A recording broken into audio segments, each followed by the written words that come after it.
What's up? This is Jordan Gray from Half Lit and DopelivenTV. Hey, this your boy Don Ritchie representing the Midwest 219 Stand Up. Hey, what's up, y'all? It's Lamar Tate. This is your girl, Monifa.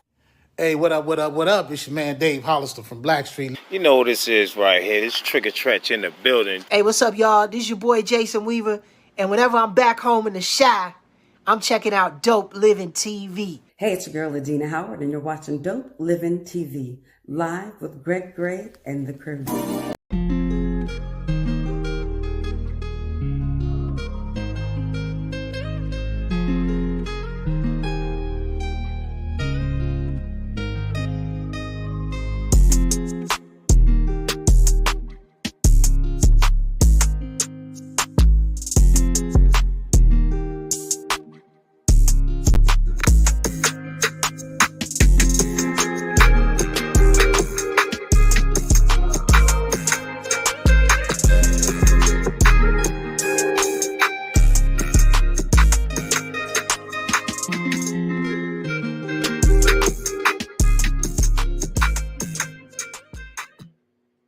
Yo, what's up? It's your boy, Greg Gray. This is Dope Living TV Live. Understand this.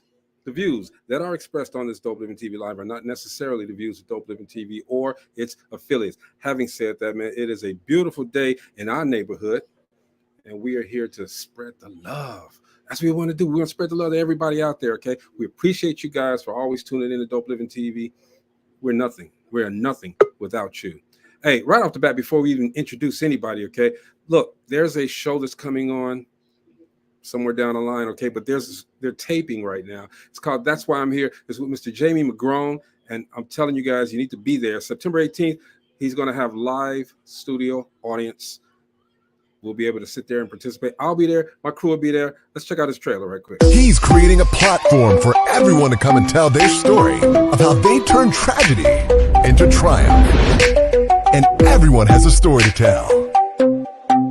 Get ready to be motivated and inspired on That's Why I'm Here. So get ready. Ladies and gentlemen, your talk show host, Jamie McGrone.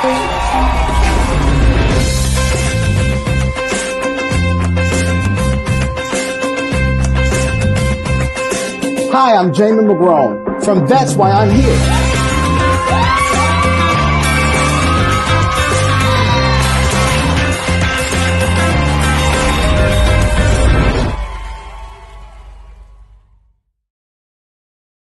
I'm here. Come through, hang out. September the 18th. You got free tickets. Go to his website. Go to his page. You'll find out how to get the free tickets. Just come and hang out. That's all I'm asking. Come out and hang out. You get a chance to see us as well, okay? Having said all of that, let's go. All that. What up? I'm chilling. I'm chilling. You chilling. Hanging out. You know. Everybody suited say up. what's up. My Mo. man Mo, he suited up, Mo. Oh, man. Suited and booted. Let me hang it out. was one of them days I had to sit in front of a group of people, tell them why Dope Living TV is as great as it is, all right? So stay tuned. Because I'm here. It's the Dope Living original. Yeah, y'all give yourself too much damn credit. Anyway, everybody say what's up to Marcella. Mars, Hey, tell them why everybody. we the best, Mars. Tell them. Because we are here. That's right. That's why. That's right. That's Boy, right. that was That's the most right. arrogant answer I could find out, okay? Let's welcome the newbie, the movie star. Let's go. Let's welcome Newbie star, newbie Hey, star. Yo, what's up, everybody? How y'all doing What's today? up, murderer? Hey. See, I was gonna go somewhere else. I was gonna do like DJ Khaled. We the best. We the I was gonna best. give you that. All right. But you gonna call me a murderer? Can we be better? Zell, Can we all just get along? Zell, that's why I you don't can't be know, typecast. Zell, hit it off. I'm gonna be your echo. Go ahead.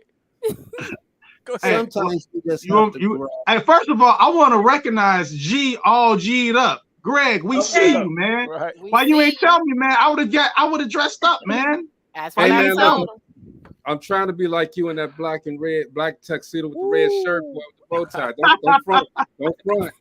Don't front. I got you. Yeah, Matter of you know fact, your boy dressed up sometimes. I got a picture. Like to see it? Yeah, let's see. No, don't do it. Don't do it. Don't do it.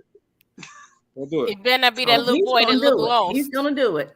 Hey, shout out to my Better ex-wife. not be that look. Oh my gosh. Anyway, it's worse. Hey, man, we're gonna have a great show today. Okay, everybody, we are ready to go. Today on the show, we got Alma Hill. On the show. All right. Alma is an entrepreneur. She is the chief communications officer of it's called, what is it, Gina? Mixed Novelty, offering kooky and clever novelties for the offbeat baker. But just speaking to her for 5 minutes, okay, there's a whole lot more to this lady. She's very, number one, articulate. I can't even say the word right. Articulate. I left the L out. Leave me alone. All right. And she's made some positive changes and has forward-thinking initiatives. And we want to talk to her and find out what those forward-thinking initiatives is. We want to learn her story. We want to find out what her journey is now and where it's going. All right. So everybody, let us welcome Miss Alma Hill to the show. Hi. Hey, Alma. Hello. Beautiful woman. Alma is a beautiful woman. What's going on, Alma? Well, it's all good here. I'm just glad that you have a platform like this. This is really great. And we love to have people on like yourself. Well, thank you. So we're going to dig into it. We're going to get off into it right now. So, Alma, what is it that you do? Well, the name of the company was In the Mix Novelty Company, and it was a company that I and my daughters, we started together. And first, it was sort of wacky because we came up with cookie cutters. And they weren't just any kind of cookie cutters. They were poop cookie cutters. Oh, okay. And our focus was on rainbow poop cookie cutters. And then from there, we expanded and we created a book called The Mystery of the Magical Magical Unicorn. And it was dealing with poop.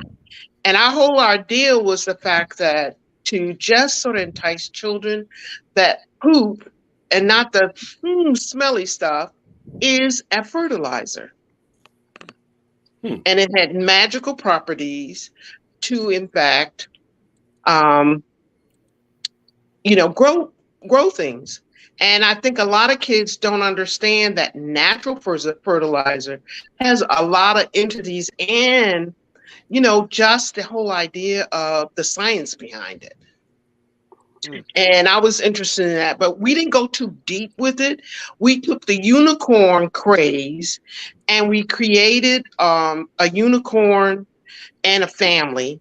And the little unicorn was misbehaving because he didn't listen well. And he walked and got lost and then started eating things he wasn't supposed to. And then what happened to him is that he had unicornuria.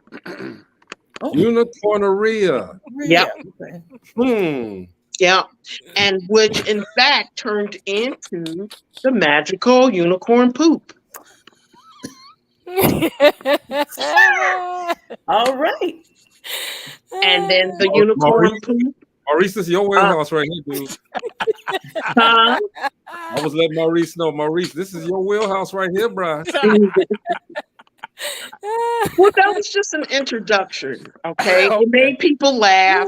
The whole idea was the fact that there was a town over where a little boy found the baby unicorn with the stomach trouble, and he was in distress.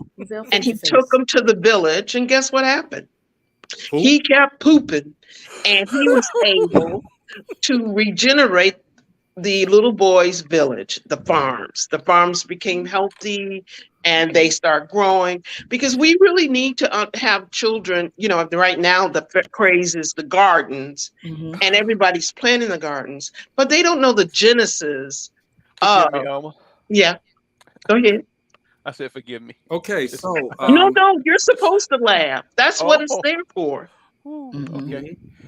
I think I had mine for the week there. Okay, cool. Cool.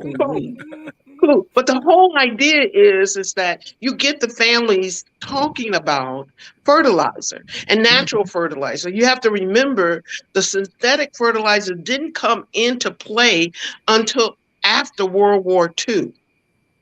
And then for centuries prior to that, we had manure. We had, poop. And it was part of what we call the nitrate fixation cycle. So, okay. Yeah. And that's one reason why the farms smell, because of they use the manure. Right. So, yeah. Right. You're talking about, the gases that come out of the carbon dioxide, and that's the reason why. But we wanted to put it in a fun way for the kids. And then also to challenge families to understand the value of having healthy soil. And that would be my next book is based on soil. Okay. Now you do a lot. Go ahead. Go ahead. You do a lot with science and things like that, right? Right. And that's from my background. I was in pharmaceuticals for the last 35 years. I was a pharmaceutical rep, a manager, and, assistant manager to the region office, all that stuff. But I always realized, have you ever seen those Black history courses where everybody does memorization, but they never understand the genesis on why people invented or did things? They don't know the scope of it. They just said, Garrett Morrison made the traffic light, gas mask. They list a lot of things, but they never said, who are these people? And so go ahead. No, and what brought them to even wanting to do that? Exactly. You got to think about the motivation, because, our next geniuses are contemplating on why they see an issue, they see a problem, and how they came to and really got to the answer. How did they resolve the issue? And that is the whole idea of the way I want to continue to write. And it's just saying to children is that, okay, so you see the dirt, what's in it? And how can you keep it healthy? Yeah, and that's something we touched on not too long ago, where we talked about in some schools, the predominantly Caucasian schools, they have things like agriculture and teaching kids how to plant their vegetables and things like that. But we don't have that in the Black and brown schools. That's not true. Yeah, I remember when we were in Brunswick and Edison, we did a lot of that in the science classes. It's very interesting how you've made poop fun. It's funny, because that's not a subject anybody wants to really talk about. But if you put it in a spin like that, and I applaud you for that. I make jokes about that because it is joke worthy. But I applaud you for that, because you made it, I guess, easy to listen to. It took a lot of shit off my mind. Yeah. Alma, I have a question for you. Sure. I know you just said you have a background in pharmaceutical sales and stuff like that. Do you have any background in farming? Because, of course, everything that you're talking about is dealing with, agriculture and going back to the basics. Like, back in the day, a lot of people that look like us, African Americans, after Civil War, they had farms and they were farming the land and sharecroppers. I know my granddad was a sharecropper, so I come from a background of agriculture as well. But that's something that we lost when we started working in the cities and started, really just getting away from the roots of where we came from. So, do you have any of your maybe grandparents or forefathers that have a background in agriculture and farming? Well, I'm much older than you, and we used to go down south. I stayed down south, and I was in kindergarten. I was in a one-room school, And it was a big old pot belly, and we had about 4 or 5 different classrooms, and it was in Amite County, Mississippi. And I only knew about the farm because I remember the first time my husband went down south with me, and I said, that's my aunt's garden. He said, that's a farm, because it was like 2 acres, okay? But you did not eat unless you had a good garden. Right. And when I went down south each summer, I thought, since it was summer vacation, and my grandmother said, that's in another realm in your other life because you're coming to work. So you had to pick cucumbers, hold the weeds. You know, I hated cucumbers because you had to put long sleeves on your, because they stick you. And the same thing with okra. I love okra, but I hate maintaining the okra. And then also it was watermelon. So I know about what the farm can yield. But what I didn't know was, once again, how do you keep the soil to yield and still be productive? And the person that I admire the most is George Washington Carver, because he was our real true first botanist.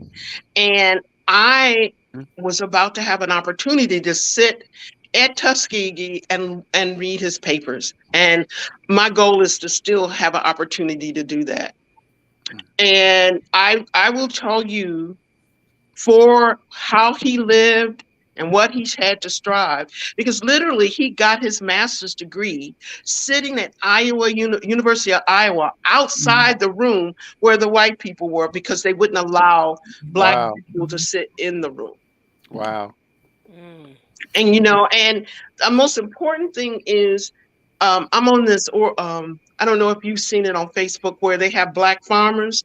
There is a new trend that's very popular where Black people are going back south, buying land, or making sure that the land that they have stays in the family, or you know. So we have forgotten, because you remember they were running from terrorists, okay?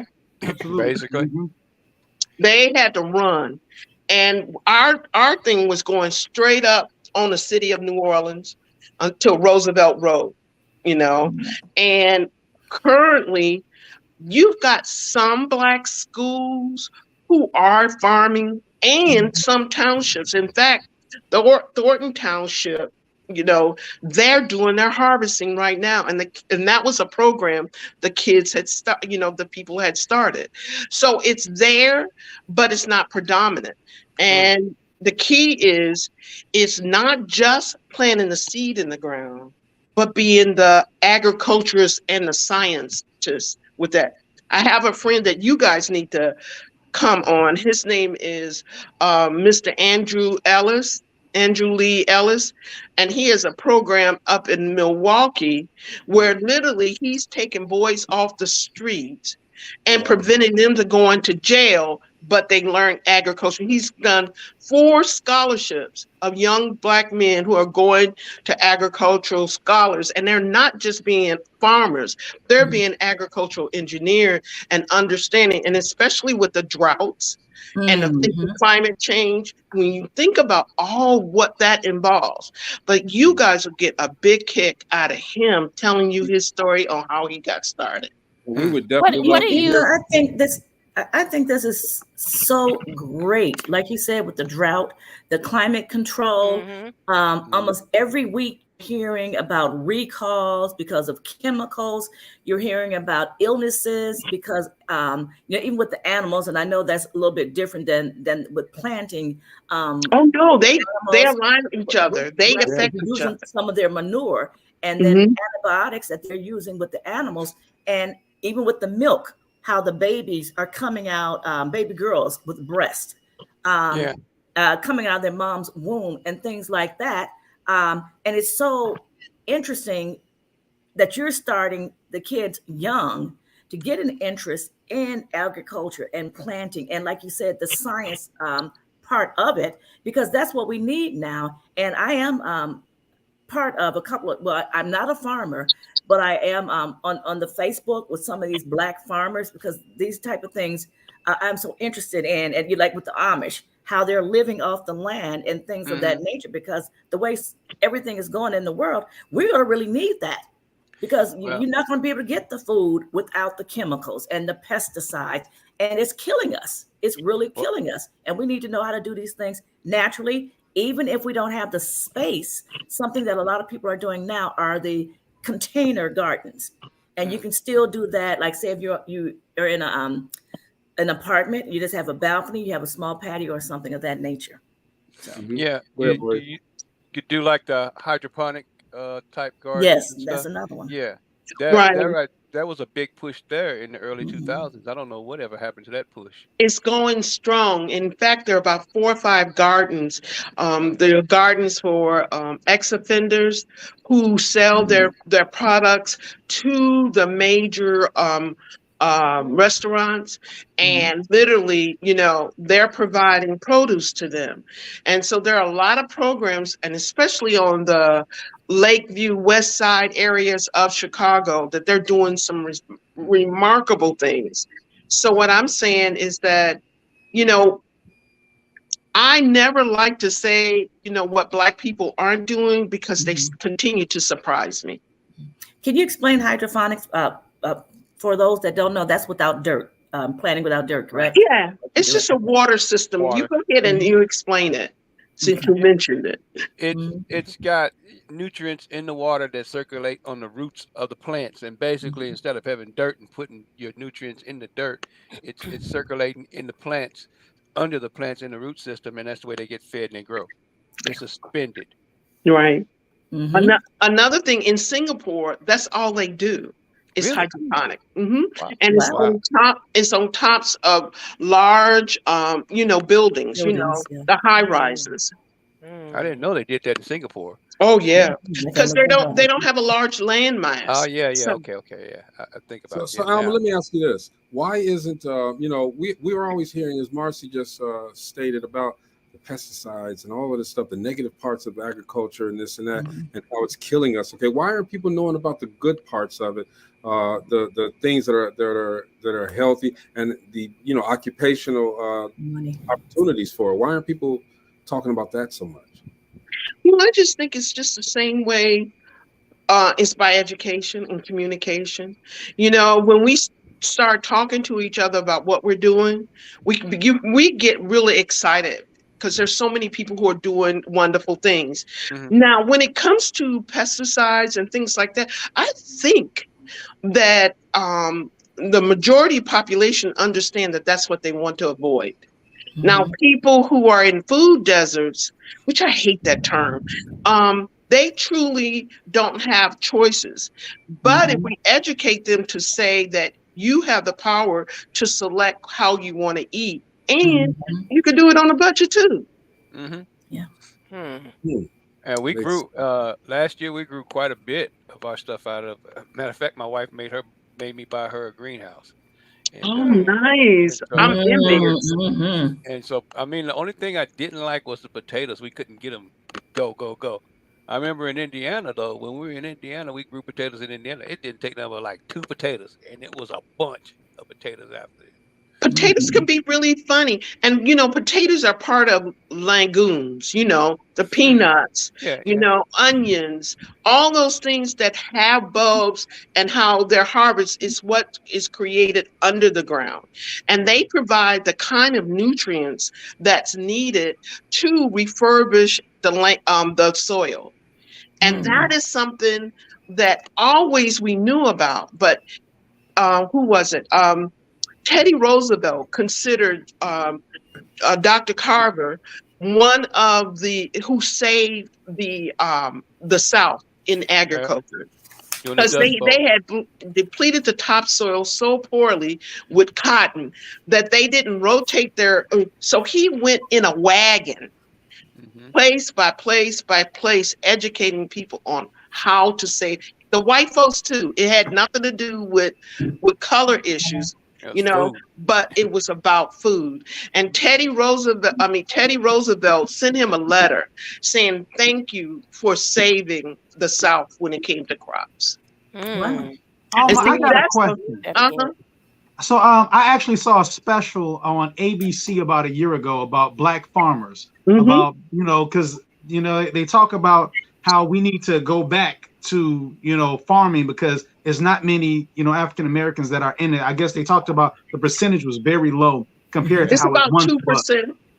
Yes. So they were talking about that, and they shared that you have to rotate the crops, like you just mentioned, because you can't keep growing corn every year because it'll deplete the nutrients in the soil. You have to switch it up and grow something else some other years.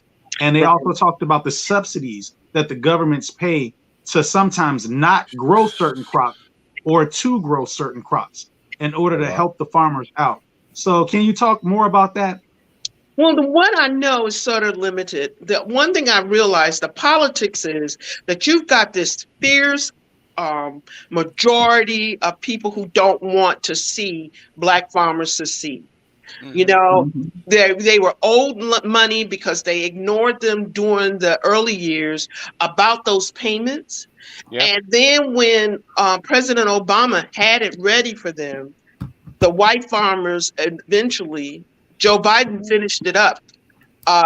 They went and sued because they said it was discrimination because it's for the black farmers. Wow. You know, unfortunately, since we're in this kind of political state, you have to be able to say things geographically, you know, area, those kinds of things, instead of saying the word black. Black.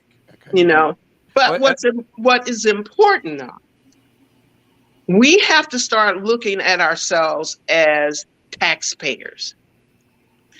As taxpayers, that means we're concerned about how our money is being allocated. Knowing our worth. You know, we're contributing to, and we have to make people accountable of what we contribute. That's right. I agree. So You know, let me ask you this as well, Alma. So, because you know, you're, and we're speaking with Alma Hill. She's an entrepreneur.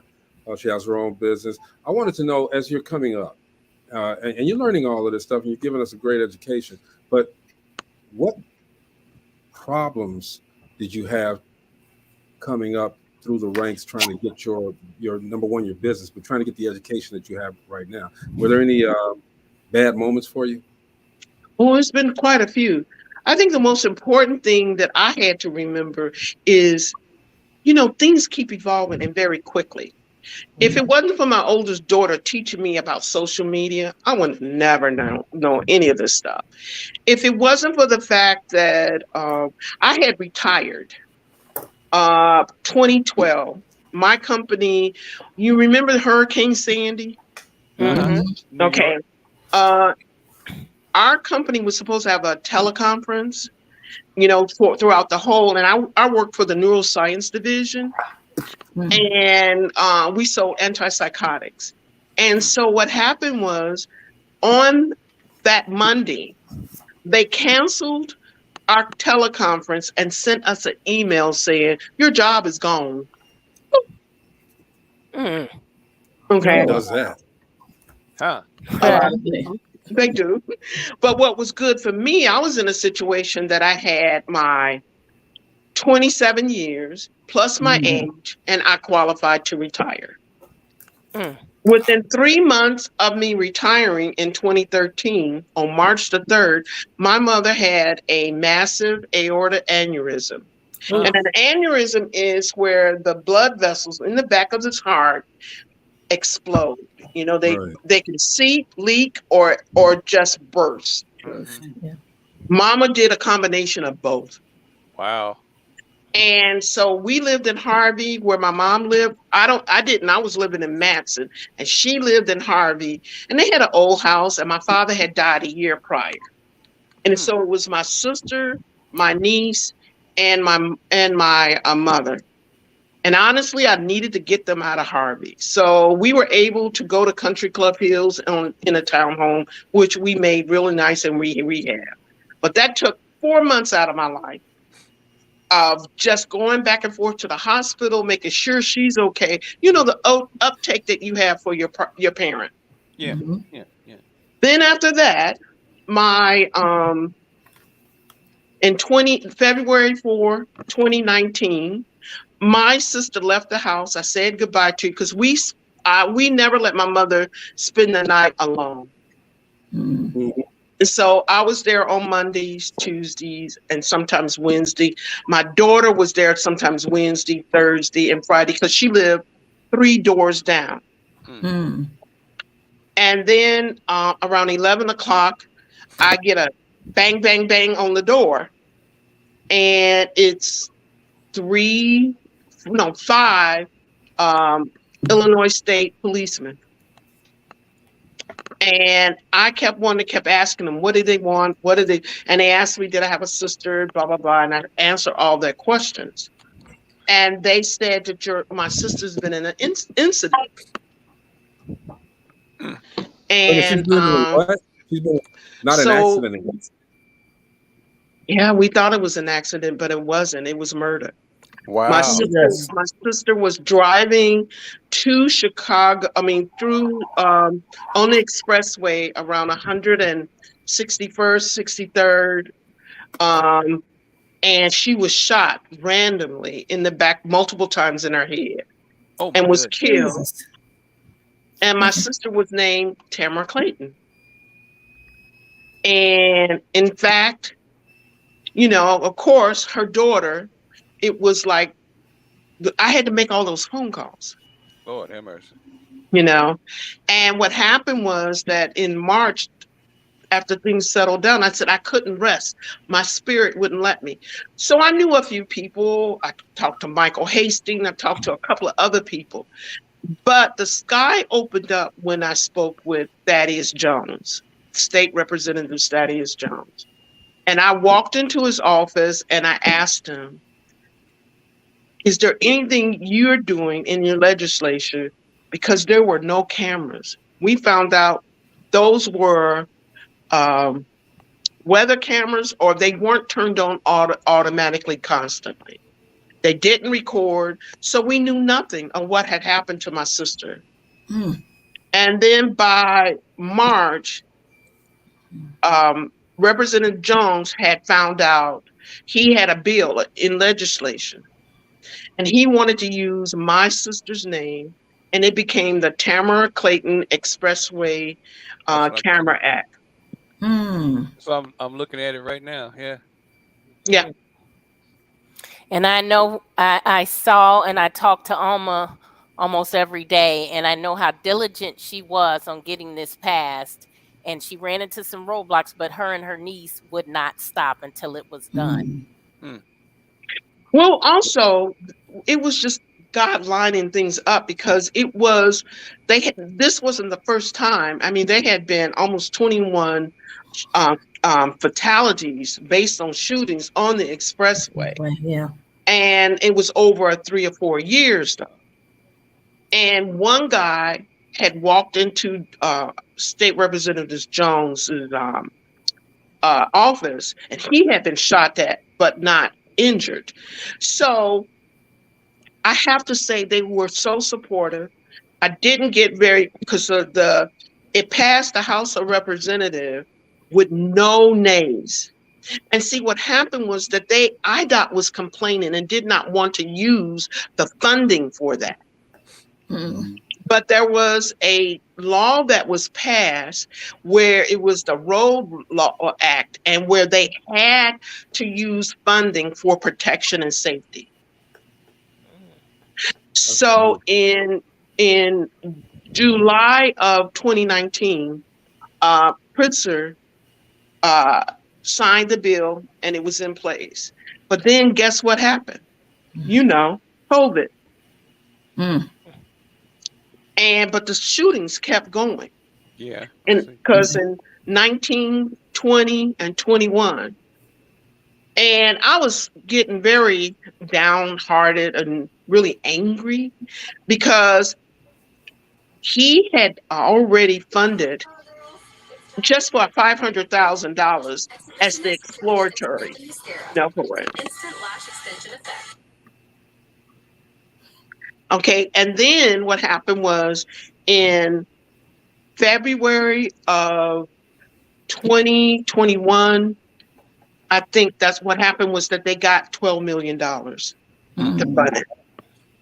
And then, but in September, when this lady from Orland Park was coming from a Sox game, she was in the back seat and she was a teacher and she had just retired and was killed and, and was shot and died. Now, the Illinois State Police, I have to say they've done a good job, but I was a little upset with them because I wanted some more creative thinking about how to approach this type of crime. But the thing about it is that they've got 300 cameras plus, and more are coming. Wow. And they're down by 40%, 38 to 40% of expressway shooting. Bless God. That is amazing. Unfortunately, it had to come through a difficult situation, but if it's helping someone or a lot of someone's, then it wasn't a waste of time. Man, that's amazing. I'm never at a loss for words. I know my family did not want to be on TV crying tears and asking for prayers. We felt that we had to be, well, at least me, I had to be more of an advocate.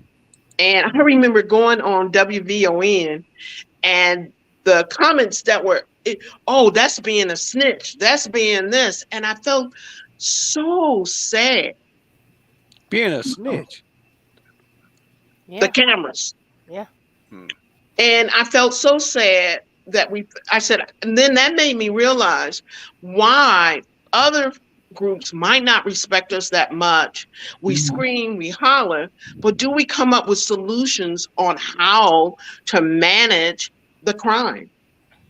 And one thing that Gina and I were talking about, and Gina, literally, you've given me an idea, is the fact that we need to start funding doorbell ring cameras to the neighborhoods that need it, and then just for the main thoroughfares. Because one thing that did come up is how a week after my sister was killed, they were able to arrest a guy who shot and killed a 16-year-old in Markham. But guess what they were able to see? The cameras from the streets, because they took local streets. Alma, Gary, Indiana, well, actually, I believe it was Lake County, Indiana. They're doing that now. I think it came from NIPSCO, our electric lighting, gas electric company, but they did get some type of grant, and that's what they're doing in Lake County now, free ring doorbells. Well, the one thing is are people participating, and are they getting them? They ran out. They ran out, Marcy. Okay. And I know they had them at one point. Yeah, they ran out. Okay. And so this is the time where you ask yourself, for the church and for community groups, you ask yourself, why isn't this a push? Just because they ran out of money, we got to stop thinking about just government, how government gonna help us, to show that Help we are. We could do this. Sure, you can. I mean, let me ask you a quick question. I know. I'm sorry, Mo. You talking? I was just getting ready to make a statement.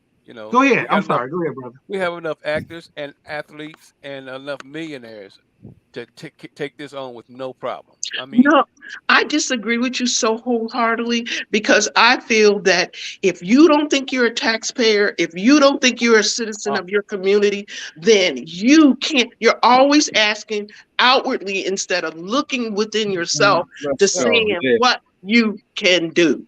I'm saying yes, sir. Motivation and you know, a lot of motivation comes from those people who we actually look at on TV and, you know, look up to on those basketball courts and football fields. And it's a motivational thing, is what I'm saying, using those avenues for motivation to get things done. That's true. I agree with you on that. That would be a nice promotional. But I think people respect you more when you've already made the steps to change things, and all you want them to do is help and spread the word even more, so have a broader reach. And I agree with you on that. I think what you're saying also, both of you guys got great points. Okay, but you know, if the average person does something, I think it makes a bigger impact so that they're doing something, as opposed to somebody doing a grandiose, because we're always going to think that they're doing it for the you know, fame and this and that. Zell, you had a question. Yeah, I do. So clearly you are so well-rounded and so accomplished, which is so amazing. And I definitely want to applaud you for everything that you've accomplished and done so far. I'm really intrigued and interested about you were sharing the information about, is the book called In the Mix? No, that's the name of the company, In the Mix. Okay, Novelty company. What was the title for the book? And where can you purchase it? Well, the Mysteries of Magical Poop, I have not, you know, like, I have to just say, my mother was, how old was she? 86 when my sister was killed. And she had starting full-blown dementia. So my life was totally changed, because not only did I have to sell my house that I had been in for 30 years, I had to sell her house and find a house that would accommodate, because I had an upstairs, downstairs.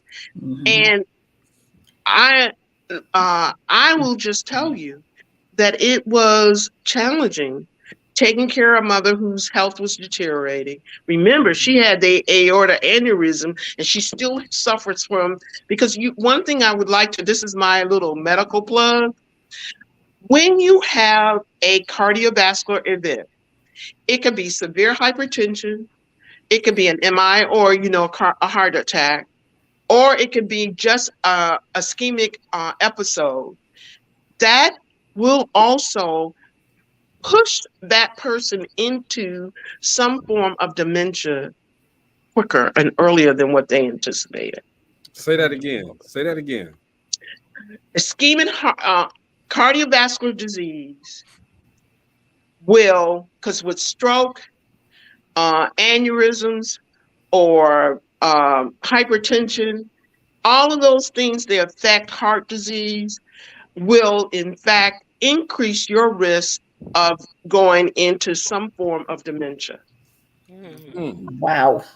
I believe COVID does that too. Absolutely. Talk about COVID. But you got to remember, with COVID, once again, you're talking deprived of oxygen. Yeah. And oxygen is the key, because all the things that I'm talking about, stroke, because you get a stroke because the clot, and you deprive of what? Oxygen. Oxygen, yeah. Yeah. So what are you pushing for now? I know you're working on some things and getting, you know, into the younger generation involved. Are you interjecting the social media and the new technology into it?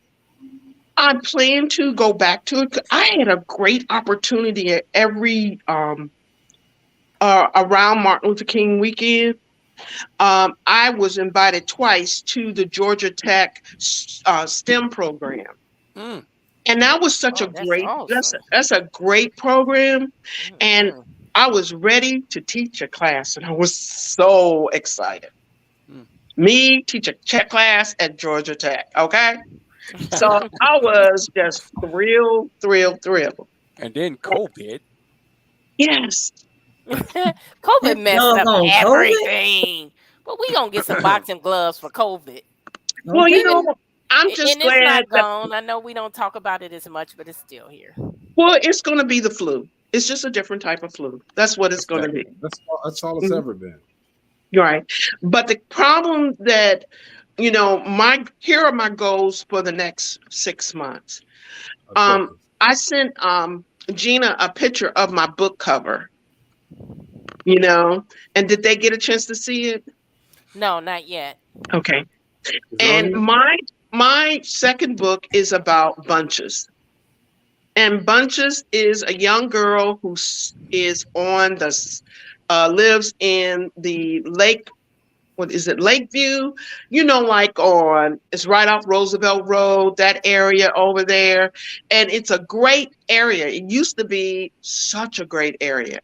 Now they're going through their gentrification and everything, but a lot of folks are able to stay. So I describe where Bunches lives, and her brownstone, her parents' brownstone, is in the middle of 2 vacant lots. Mm-hmm.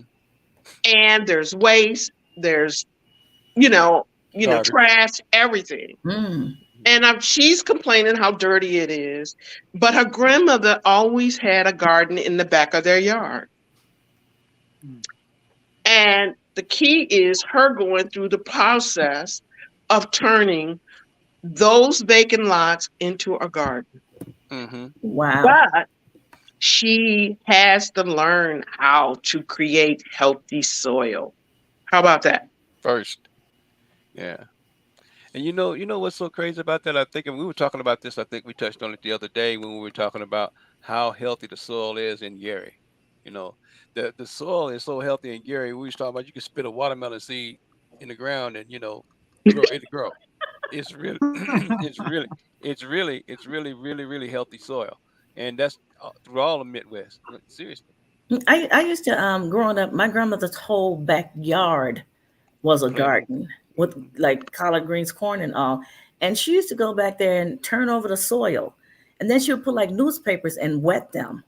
And you know how the paper kind of disintegrate a little bit? And then she would turn the soil more, and she would do that 2 or 3 times to really get into it before she even planted anything. And her plants, I mean, the collard greens were humongous, and they were like dang near up to her knees, and everybody would be like, what in the world?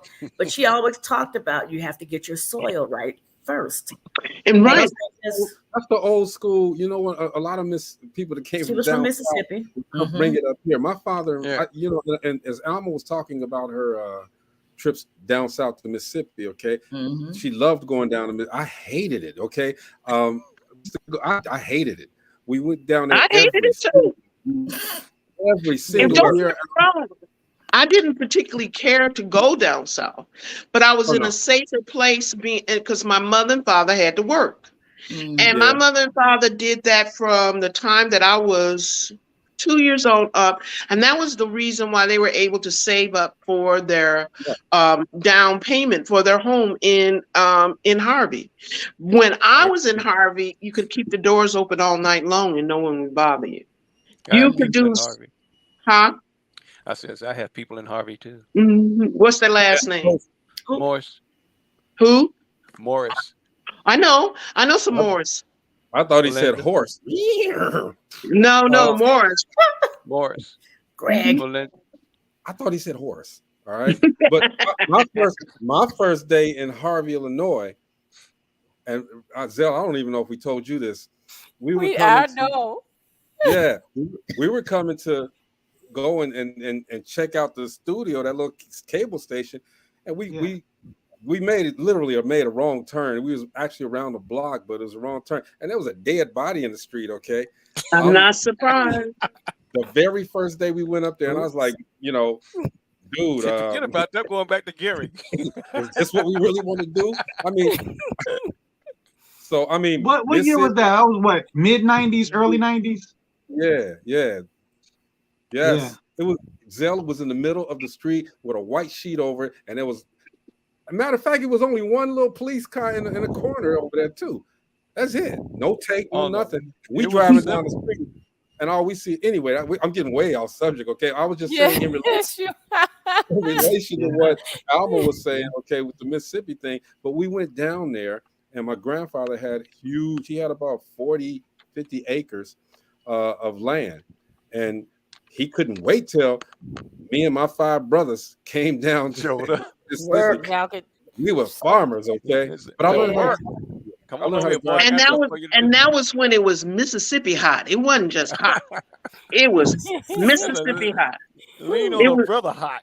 Yeah. where you could put an egg and it'll fry that up. I did that. Absolutely. Okay. But the thing about it is that teamwork. You had an obligation to family.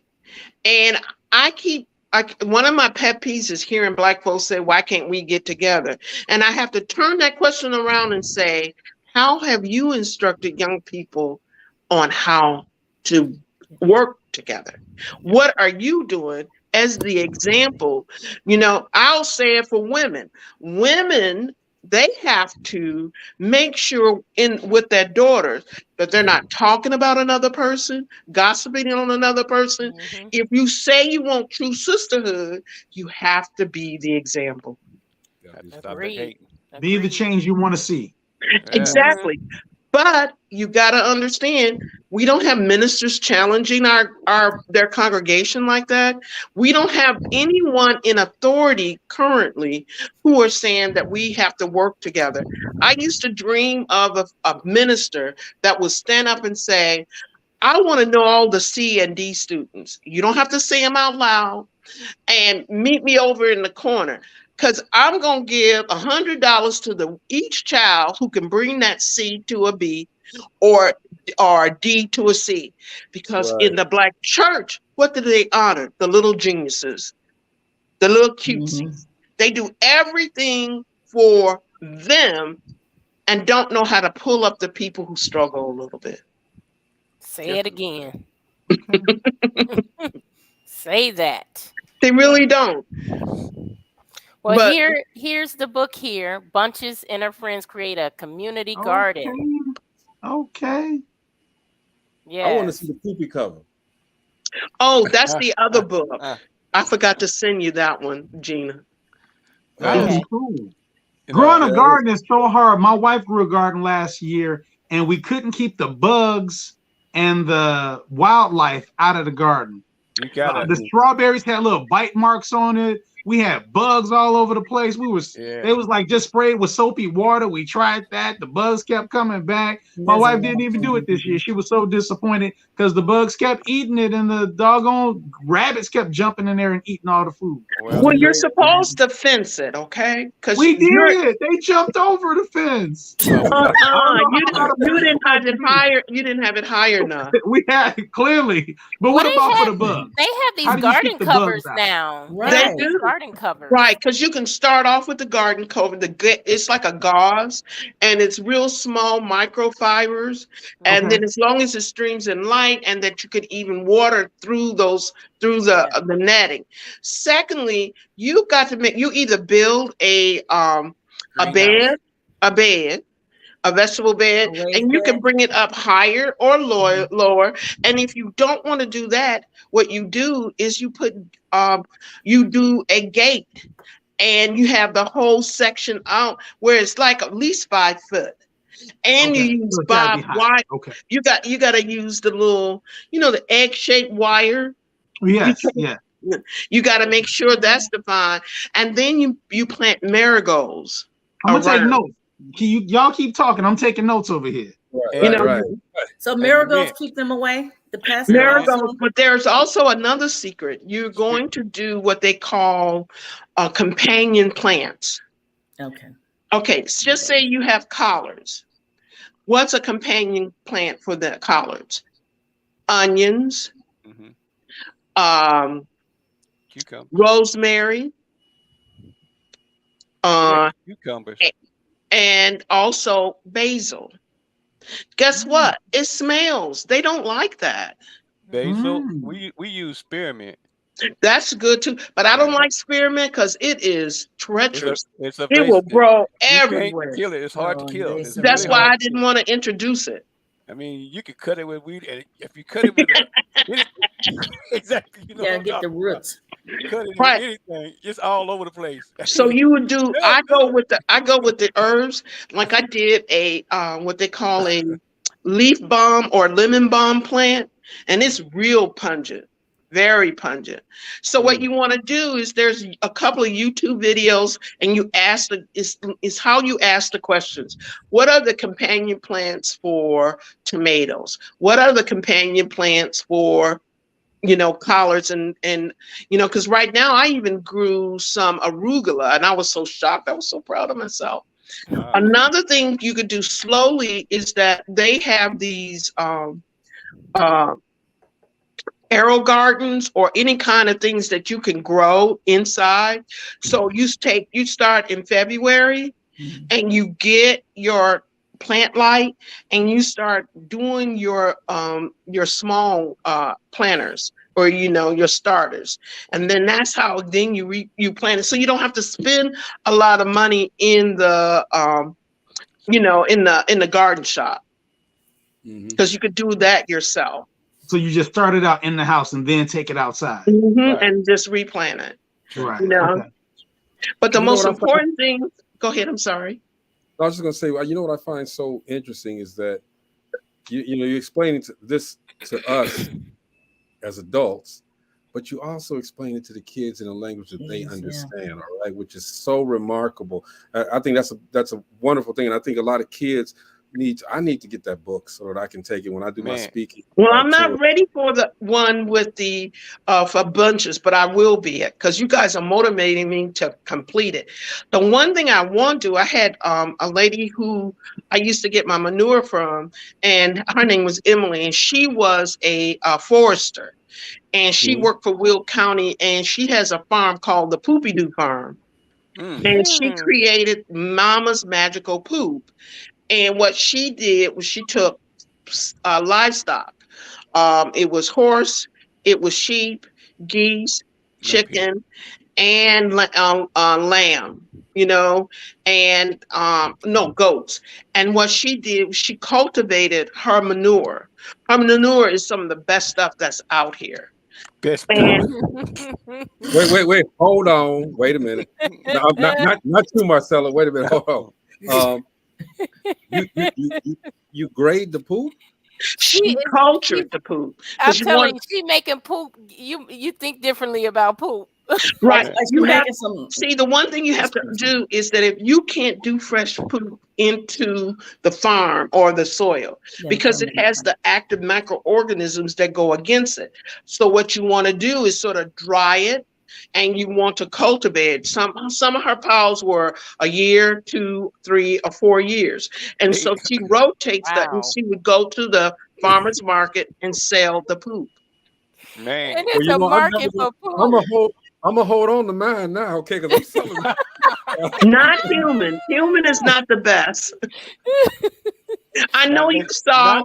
I know you got a monkey though. He'll get the monkey poop. But the key is you can easily go to any farm, and they will have a pile of poop that they're grading, you know, or somebody's grading. But that was her job. I mean, and she roughed it, you know, and she lives right out where I live in Monique, in you know, at the Poopy Doo Farm. That's what she called it. Okay, we're talking about poop today, but at this moment, we're going to hold up. We're going to wait a minute. We're going to redirect, regroup, and refocus, and we're going to hear a few words from our life coach, Jeff Relaford. Come on, Jeff, talk that shit.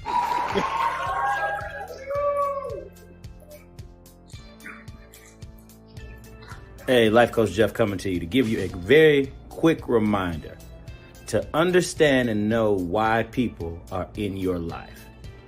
Look at everybody who's around you. Ask yourself the question, are they adding value to me or are they taking away? Are they making me great? Are they making me better? Or are they allowing me to let in negativity in certain ways that can cause me potential harm?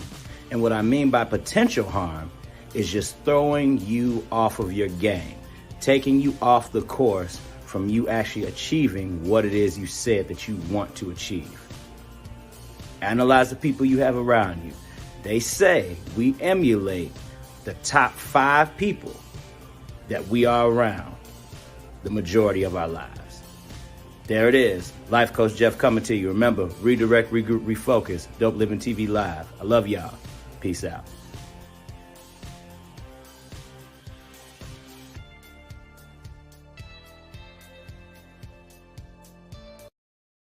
That's good stuff. Wow. From the Life Coach Jeff Relaford. He has a podcast that's on every Monday. Y'all need to go check it out, okay? Get some more stuff like that. It's Life Coach Jeff Relaford. Redirect, regroup, refocus. We are talking today with Miss Alma Hill. This is a very interesting conversation. Yes. She has books that are that literally will teach kids how to plant and garden and how to do it the correct way. Okay, we're so blessed to have you on here because it is necessary, I think, to get kids out of the conventional ways of doing anything. We speak on that all the time here on Dope Living TV Live, and that's an unconventional and actually it's a peaceful method to get your mind off a lot of stuff. Okay, farming. I know I used to farm. I planted a couple of things, and I probably could be called a pharmacist of sorts for a couple of years actually. So I stopped because no, I'm joking. No, you are. Stay out of prison. Never did it. But I used to have a little seeds. That you could order and you could plant your stuff. It never worked for me. You order them through the comic books and you get them and you plant, and it never worked. I remember those. Yeah, I'm saying it never worked. I think we all did, and mine never worked either. They're young and Marcy white, so it don't make it's all different. And you're laughing, Zell. Marcy, wait a minute. Marcy says she was in the group. I wasn't laughing about that. Yes, he was. She said she was in the group of farmers, of people learning how to do this and that. Okay, but Marcy, let's be honest. You got to play your role. You was at the big house, okay, and they was your slaves. Anyway, Alma, how difficult? How difficult? Oh God, I got some more, but I'm gonna leave it alone. How difficult was it for you to? I am. Marcy knows it. It's all love, y'all. It's all love. But I have to throw a little of my stuff in there. How difficult, Alma, was it for you to get everything together to get to this point? Well, I feel currently I have taken a few steps back when it came to the focus of the business, because not only was I planning to, I had the coloring book. I also planned to do a couple of items to support the coloring book. What I mean by that is that I had planned to do a kit where I was going to do some stencils where it would show the kind of artwork from the coloring book that the kids could paint on rocks or whatever, and they glow in the dark, and where they could put it around their garden. They could do a number of things, where it would have been the unicorn, it would have been the poop, the actual rainbow poop, and then do a number of things to make sets. Because I was learning from this young guy out of New Jersey, and he does rocks. And this rock is huge. I mean, he sells between 20,000 per. He was selling, like, especially holidays, 20,000 copies of all his books on Amazon, and that's all he did. Wow. So I knew. And then he had a rock cardboard box with the feature of the animation that he had on there. He had little small pillows. He did a number of things where kids can do, arts and craft with and keeping the theme of the book. Okay. And a lot of us don't understand how we can expand by we just having one book. Then you can expand on the what I call a utilitarian. What else can go with it?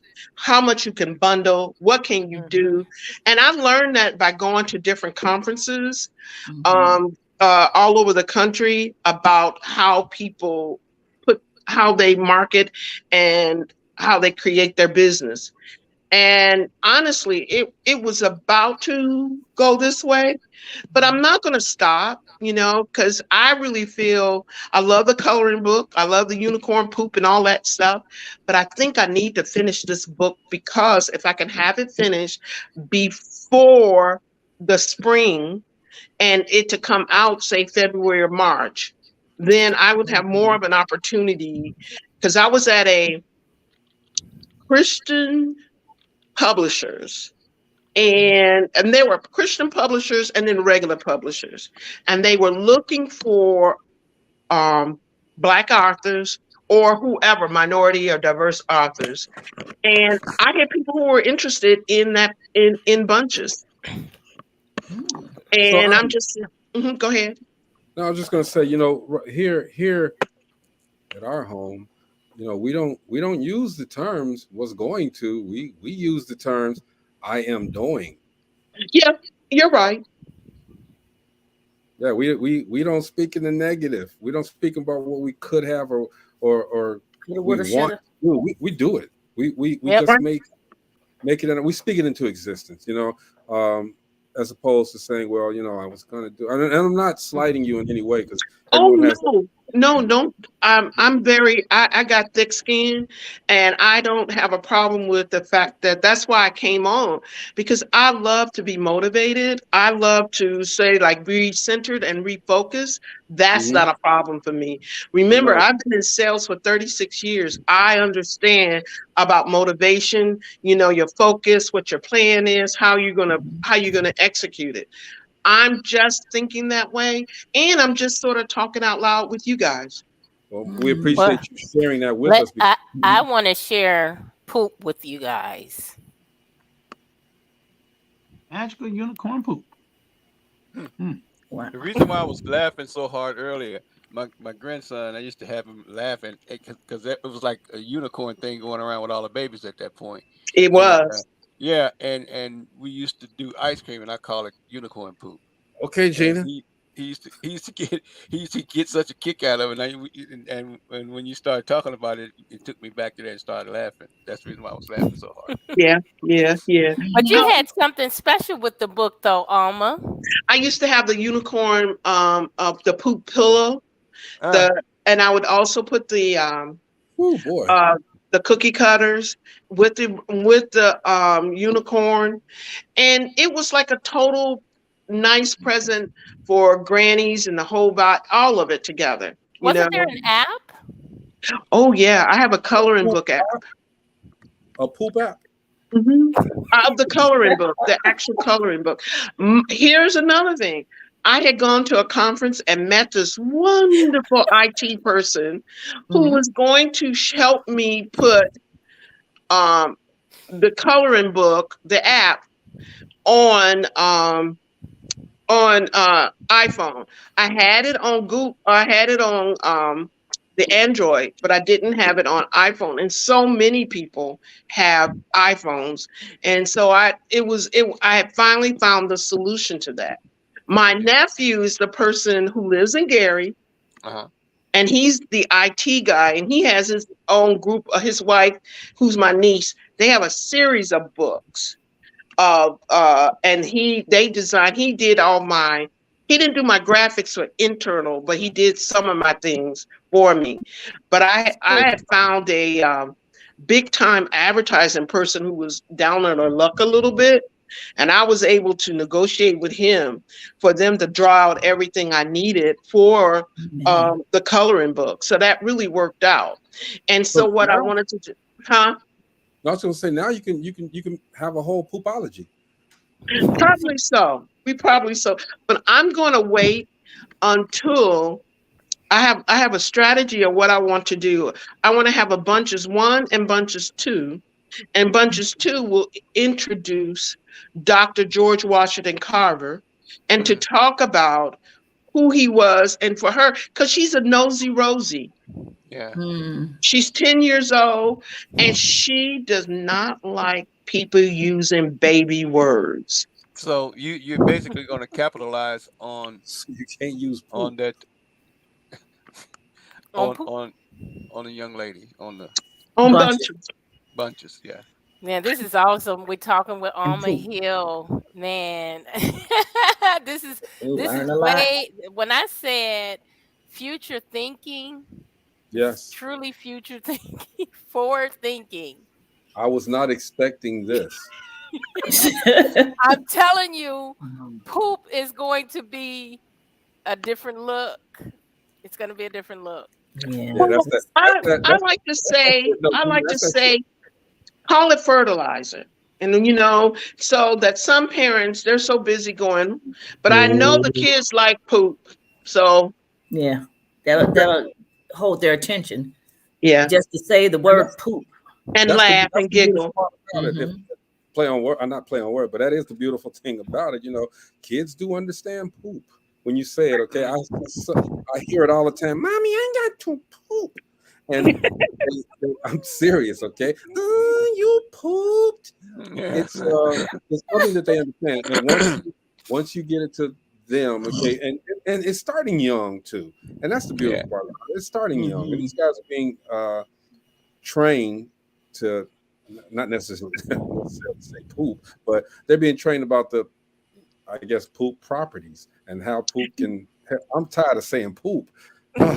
You know, I'll give you an example. I have a glossary that I've created, and when you think about all when I talk about nitrogen fixation, and do you know, in order for nitrogen to be used, that's 78% what's in the atmosphere. Yep. It takes lightning to diffuse it, and then the properties start to fall to earth. And then there's an actual conversion into ammonia. And then you have what we call your aminos and your protein. And I call them my three amigos. And that's ammonium nitrate, nitrate, phosphorus, and potassium. Yep. NPK. Man, these science gurus, boy. No, but what's important is that if you keep reading something like that to your child, it sticks. Yeah. And I don't use baby words. Thank you. Because our children are intelligent enough to handle the science terminology. Now, I had this white chick arguing with me about it. Why make it difficult? I said, because life is difficult. That's right. When it comes to bite them in the butt, they need to have the bullets to fight back. You know. Right. But we use the street terminology. Right. Boy, go grab that bag of shit over there and bring it over here.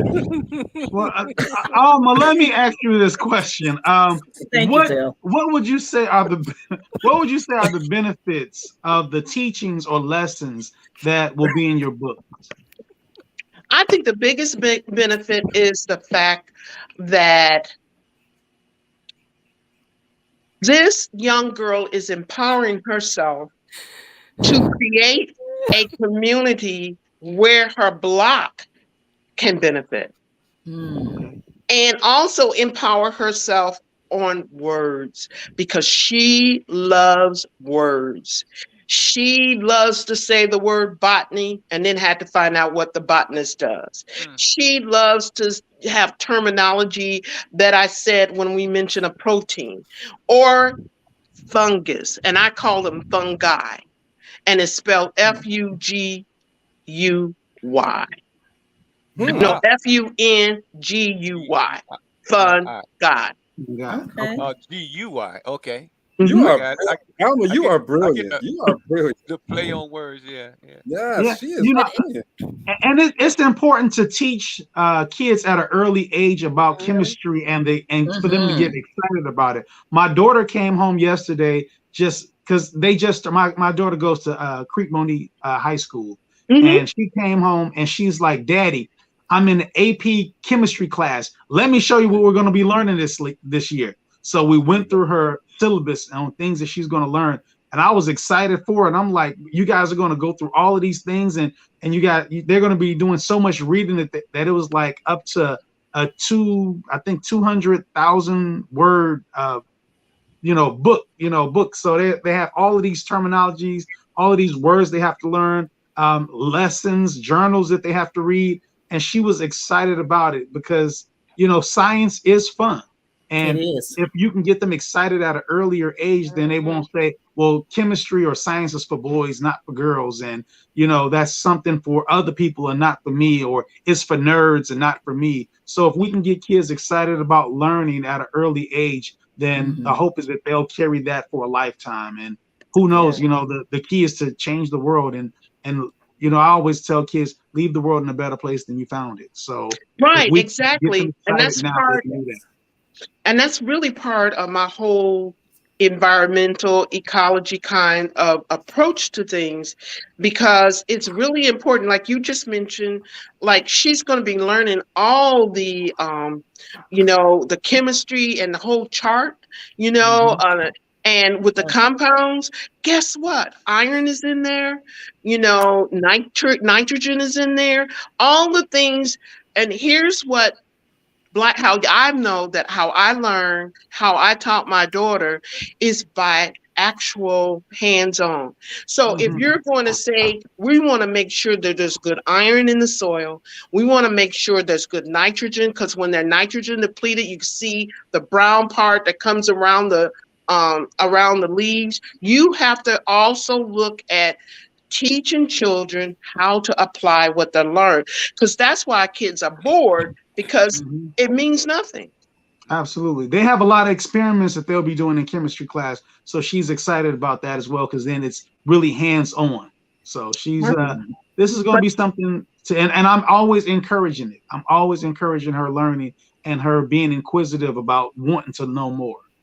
And then if you do something to add on to that, you take her to the botanical gardens and you let them talk to one of these botanists there and say, well, today I learned about nitrogen. How is nitrogen used in the garden, or in a the flower gardens or the flower beds, the horticulture?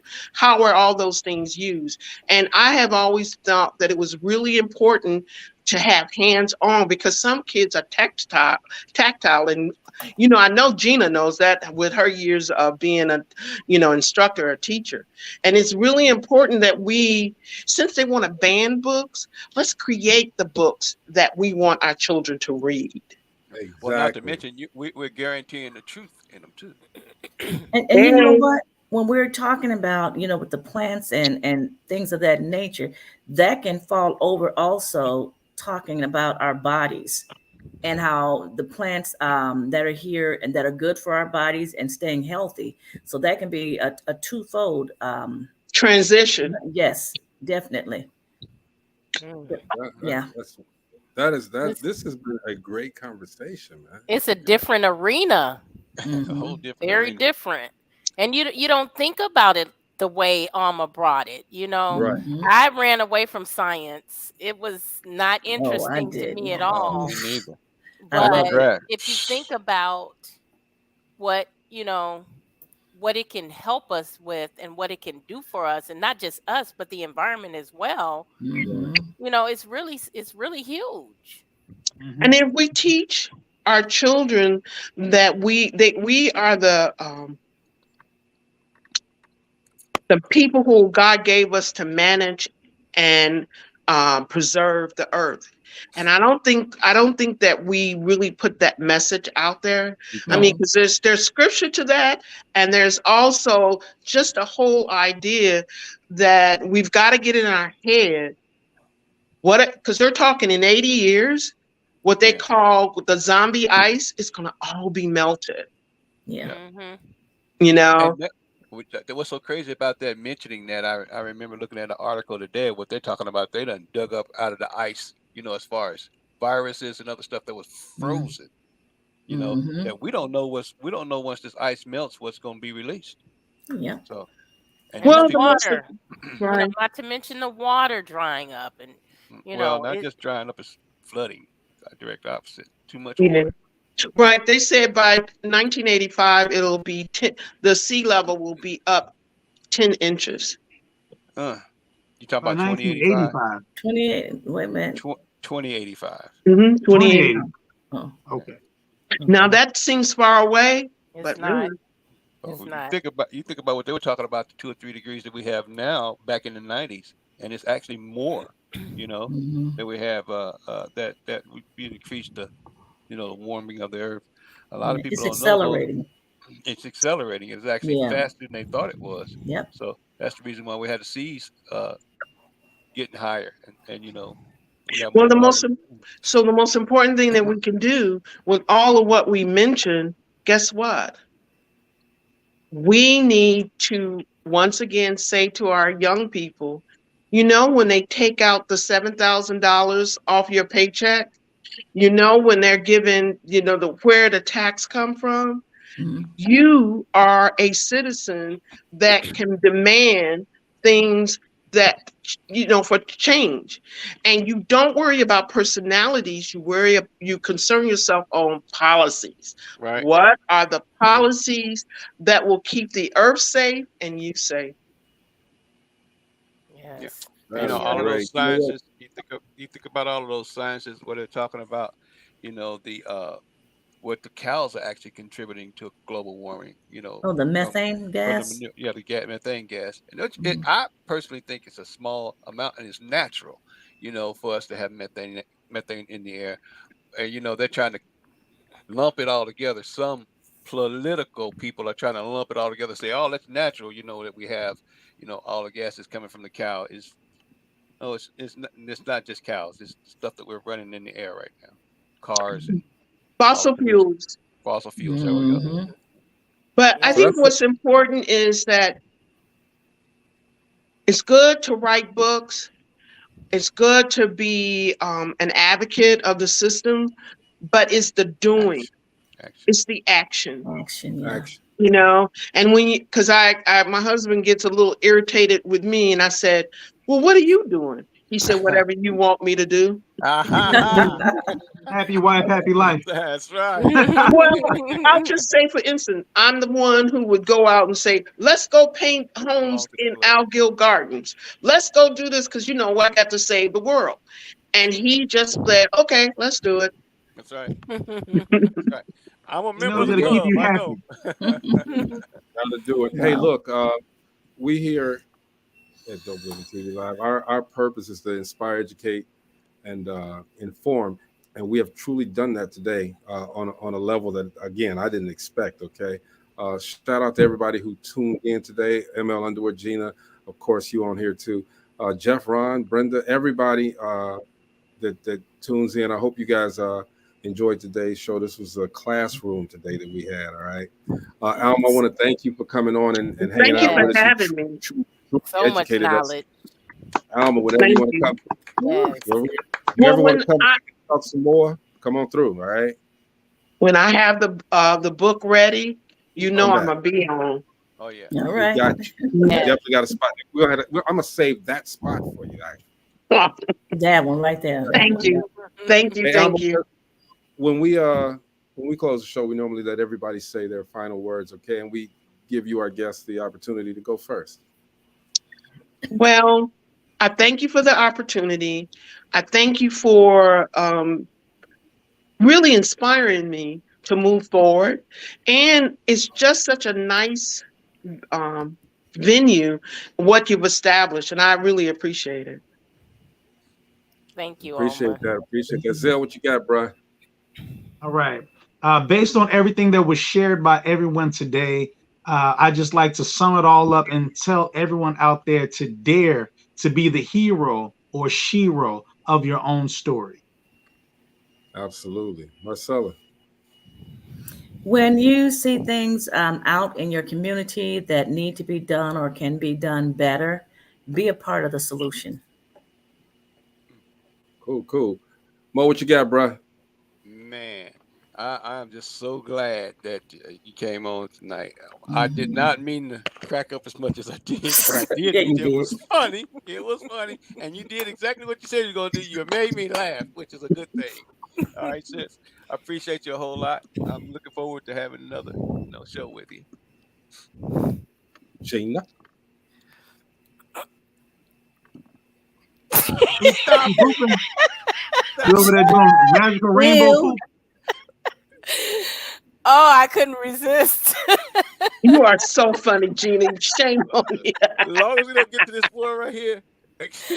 You guys, Alma will be at Distinguished Authors Guild in Las Vegas, Nevada. So we get the pleasure of speaking with her again and seeing her and hearing. Oh my gosh, I just love her, you guys. She's such a strong woman. And I think that's why we connected so much. And we have been, oh my gosh, friends for what, about 3 years, 4 years now. And she never ceased to amaze me. She's a beautiful person. I'm looking forward to it. Come on out so that you can speak personally with Alma, Distinguished Authors Guild, Las Vegas, Nevada, November 9th. Come on out and join us. Yeah. I wanted to really, again, thank you, Alma, for coming on. All right. She's expressed exactly how a person can think outside of the box. I look at thinking outside of the box as like taking a picture with a camera. The more you do it, the more you learn about the different positions and the different angles. And the more you take the pictures, the more you learn that you can change the distance, you can change the speed, you can change the different amounts of light that you let in and things of that nature. But like the camera, the same thing is allowing yourself time to think outside of the box. And get outside ideas and let them flow, just as Alma has done.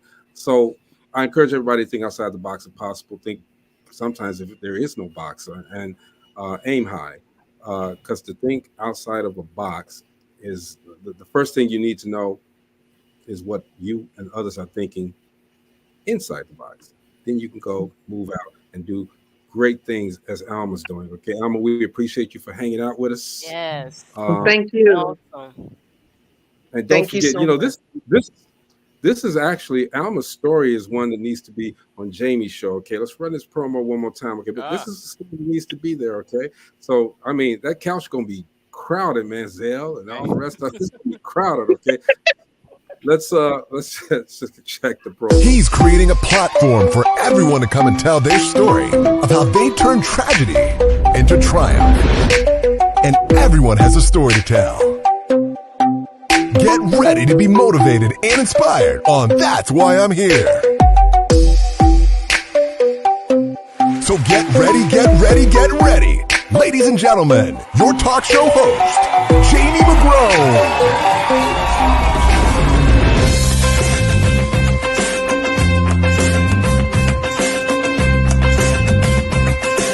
Hi, I'm Jamie McGrone from That's Why I'm Here.